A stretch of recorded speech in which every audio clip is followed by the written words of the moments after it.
तो फ्रेंड्स कैसे हो। उम्मीद करता हूँ अच्छे होगे, ज़बरदस्त होगे, साथ ही साथ अपनी तैयारी में पूरी 100% मेहनत के साथ लगे हुए होगे। तो चलिए दोस्तों चलते हैं। आज के वीडियो में बात करेंगे असम राइफल की फ़र्स्ट सैलरी के बारे में। जी हाँ दोस्तों, असम राइफल की फ़र्स्ट सैलरी कितनी मिलती है और वो कितने दिन बाद आती है। जो फर्स्ट सैलरी उसमें क्या क्या अलाउंस होते हैं, तो आज की वीडियो में हम इन सब टॉपिक पर बात करेंगे। तो अगर आपको इस टॉपिक से रिलेटेड कोई भी डाउट है तो प्लीज़ इस वीडियो को लास्ट तक ज़रूर देखें। आई होप आपके सारे डाउट्स निश्चित ही दूर हो जाएंगे। तो दोस्तों वीडियो को लाइक कर लीजिए, चैनल को सब्सक्राइब कर लीजिए और बेल आइकन पर क्लिक कर लीजिए, जिससे मैं कोई सा भी वीडियो बनाता हूँ तो वीडियो जल्द से जल्द आप तक पहुँच सके और आपको उस वीडियो का पूरा बेनिफिट मिल सके। तो चलिए दोस्तों चलते हैं अब वीडियो में आगे। तो दोस्तों जैसा कि मैंने पहले बताया कि आज की वीडियो हम बात करने वाले हैं असम राइफल की फ़र्स्ट सैलरी के बारे में। जी हाँ दोस्तों मैं सबसे पहले बता दूं कि असम राइफल का फ़र्स्ट सैलरी कितने दिन बाद आता है।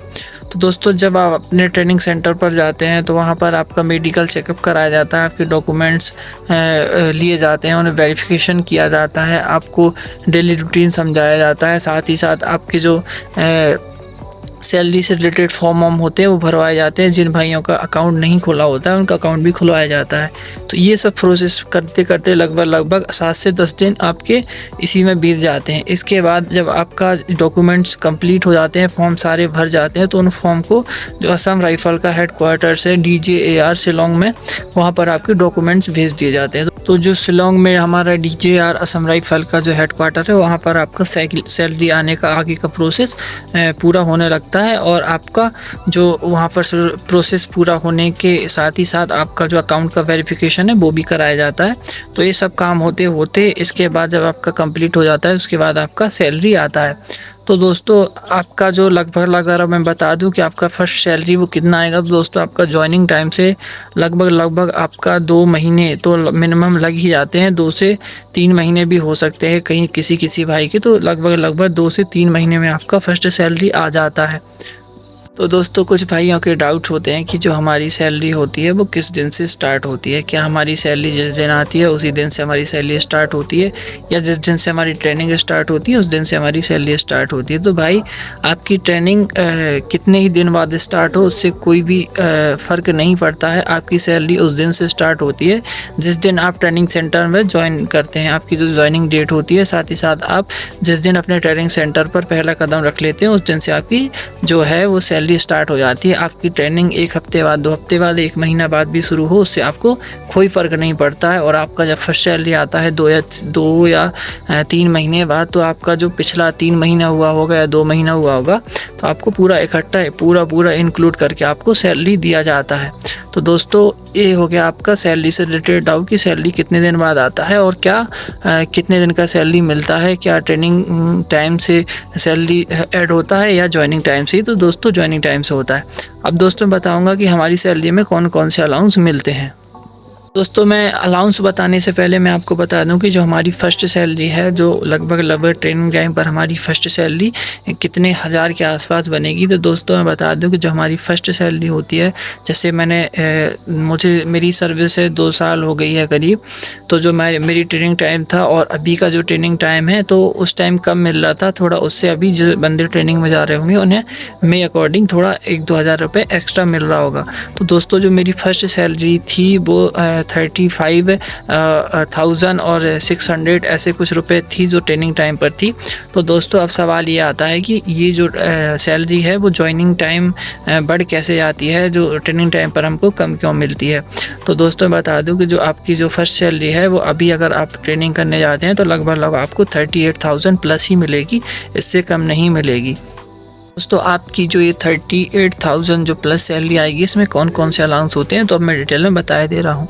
दोस्तों जो आपका बेसिक पे है SSC GD कांस्टेबल का वो 21,700 रुपये है, और आपका जो 21,700 के बाद आपका सोप अलाउंस मिलता है। आपको आपका जो सोप अलाउंस के बाद आपका रिस्क अलाउंस मिलता है, आपका DA मिलता है, जो करंट में DA चल रहा है वो आपका बेसिक का 50% आपको DA मिलता है। तो इसके बाद आपका जो रिस्क अलाउंस है, तो कुछ भाइयों के डाउट्स होते हैं, जैसा कि पिछले 1-2 भाइयों ने कमेंट्स भी किया था कि सर जो हमारा रिस्क अलाउंस है वो किस हिसाब से मिलता है। तो दोस्तों आपका जो ज्वाइनिंग सेंटर होगा, आप जिस स्टेट में ज्वाइनिंग कर रहे हैं वहाँ पर आपका उस स्टेट के हिसाब से आपको रिस्क अलाउंस मिलेगा। इसके बाद आपको ट्रेनिंग के लिए कहीं भी भेज दिया जाता है, उससे कोई फ़र्क नहीं पड़ता। जैसे मेरा ज्वाइनिंग दीमापुर का था, लेकिन उसके बाद मुझे ट्रेनिंग के लिए यूपी के जो बनारस में भेज दिया गया था, तो मुझे जो रिस्क अलाउंस मिल रहा था वो दीमापुर नागालैंड के हिसाब से ही मिल रहा था, बनारस के हिसाब से नहीं। तो दोस्तों जहाँ पर आपकी ज्वाइनिंग होती है वहीं के हिसाब से आपको रिस्क अलाउंस दिया जाता है। तो ये सब मोटा इंक्लूड करके आपकी जो ट्रेनिंग टाइम सैलरी बनेगी वो 38,000 के आसपास आपको सैलरी ट्रेनिंग टाइम पर देखने को मिल सकती है। इसके बाद जब आप ज्वाइनिंग करते हैं तो ज्वाइनिंग के बाद आपका जो ट्रेनिंग टाइम का सैलरी है उससे कितना सैलरी बढ़ जाता है, कौन कौन सा अलाउंस बढ़ता है, तो बता रहा हूँ।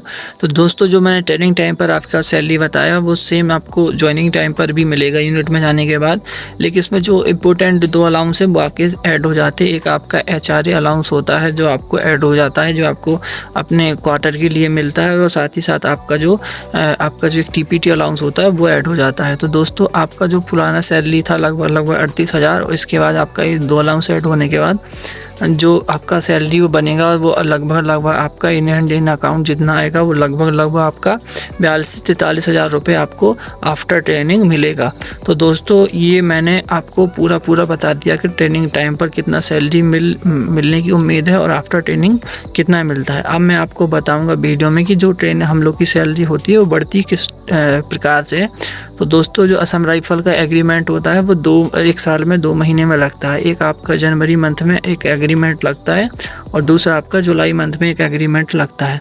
तो दोस्तों जो आपका जनवरी मंथ और जुलाई मंथ में एग्रीमेंट लगता है इसमें कितना रुपए बढ़ता है, तो दोस्तों मैं आपको बता दूं कि लगभग 800 रुपये आपका एक एग्रीमेंट में बढ़ता है। तो आपका एक साल में अगर बात करूँ तो 1600 रुपये के हिसाब से आपका जो एग्रीमेंट बढ़ जाता है, ये एग्रीमेंट आपका बेसिक पे में बढ़ता है। तो दोस्तों आपका जो 21,700 रुपये है बेसिक पे, उसमें एक साल का अगर एग्रीमेंट ऐड हो गया तो 1600 रुपये ऐड हो जाएगा। तो आपका 21,700 में अगर 1600 जोड़ा जाए तो आपका जो 23,000 और 300 के आसपास हो जाएगा। तो आपका जितना भी है आप जोड़कर देख लेना। तो आपका जो बेसिक पे है वो बढ़ जाता है। इसके बाद आपका जब बेसिक पे बढ़ता है तो बेसिक पे बढ़ने के बाद आपका जो DA है 50%, तो DA आप बेसिक पे के हिसाब से आपको DA मिलता है, तो आपका DA भी एक्स्ट्रा कुछ बढ़ जाता है।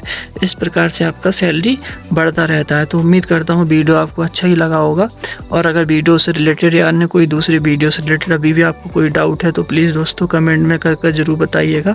मैं उस कमेंट का ज़रूर रिप्लाई कर दूँगा, और मुझे लगता है कि उस कमेंट पर कोई वीडियो बनाने की ज़रूरत है तो मैं उस पर जल्द से जल्द एक वीडियो भी बना दूँगा, जिससे आपके सारे डाउट्स, आपकी सारी प्रॉब्लम्स दूर हो सकें।